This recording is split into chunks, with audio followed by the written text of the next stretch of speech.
Многие игроки нашего сервера задаются таким вопросом: что же из себя представляет новая система проведения мероприятий? Сегодня я расскажу, для чего и зачем она сделана.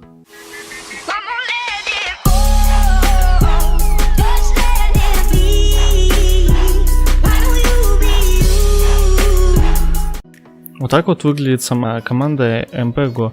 Она позволяет администрации проще проводить мероприятия. Первая функция, она позволяет открыть и закрыть телепорт на мероприятие. Вторая, выдать и забрать оружие.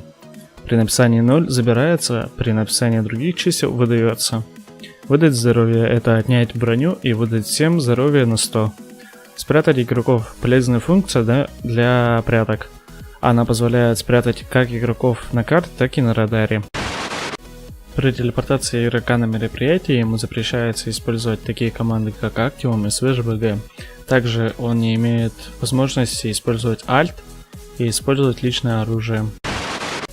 При нажатии Alt администрации дается возможность выбрать любой автомобиль, какой они пожелают, тех же для поливалок или что-то подобное. Вот как гидра, так и все тут доступно. Даже вот какие доступны транспорт. Всем пока, с вами был Варя, ставьте лайк и комментируйте данное видео.